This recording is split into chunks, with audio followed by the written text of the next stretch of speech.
শুভ দুপুর বন্ধুরা, চলে আসলাম আজকে দুপুরের রান্না করতে। আজকে কি কি রান্না করব সেটাই তোমাদের আমি দেখাবো। চলো রান্নাটা দেখিয়ে দিচ্ছি। আজকে দুপুরে রান্না করব শোল মাছ রান্না করব লাউ দিয়ে। আর এখানে লাউর চুচা ভাজি করছি।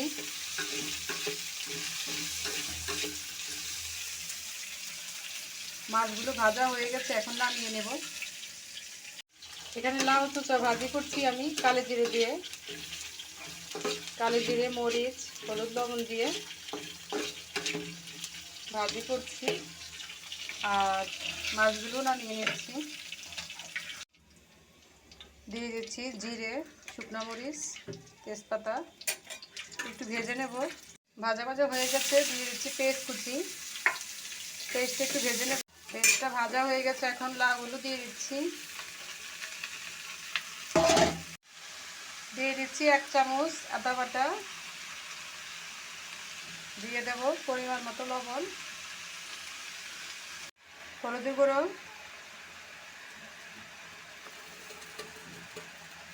কাঁচা লঙ্কা। ভালো করে মিশিয়ে নেড়ে নেব। 1/2 চামচ মরিচের গুঁড়ো দিয়ে দিলাম। 5 মিনিট ঢেকে রাখবো। এখানে আমার লাউ চোচা ভাজাটাও হয়ে গেছে। দেখো কি সুন্দর হয়েছে, আর খেতেও অনেকটা খুবই ভালো লাগে। হয়ে গেছে ভাজাটা, এখন নামিয়ে ফেলবো।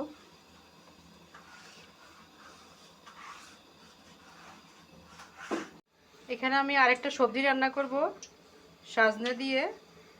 আর এখানে নিয়েছি মিষ্টি কুমড়া, আলু, গাজর, শসা দিয়ে একটা সবজি রান্না করব। এখানে নিয়েছি মটর ডালের বড়ি।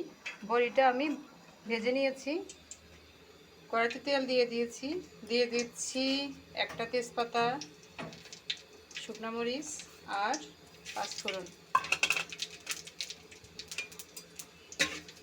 ভাজা হয়ে গেছে 1 চামচ আদা বাটা। সবজিগুলো দিয়ে দেবো। ভালো করে মিশিয়ে ভাজা ভাজা করে নেব। লবণ দিয়ে দিলাম পরিমাণ মতো। ভালো করে মিশিয়ে ভেজে তারপর ঢেকে দেব।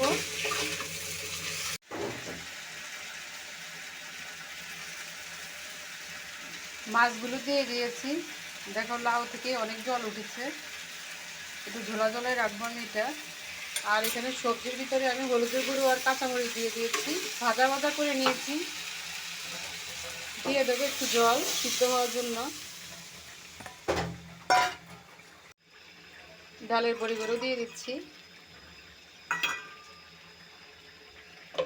5 মিনিট ঢেকে রাখবো। ভাজা জিরার গুঁড়ো দিয়ে দিয়েছি। এখন নামিয়ে ফেলবো, হয়ে গেছে। সবজিতে ডালের বড়ি দিয়ে দিয়েছি,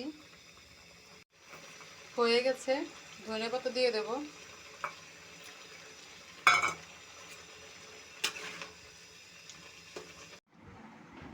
সজনে বড়ির তরকারিটা হয়ে গেছে। দেখো নামানোর আগে আমি ভাজা জিরার গুঁড়া দিয়ে নামিয়ে ফেলেছি। আমার আজকে রেসিপিগুলো তোমাদের দেখে কেমন লেগেছে কমেন্ট করে জানিও। সবাই ভালো থাকো। ধন্যবাদ সবাইকে।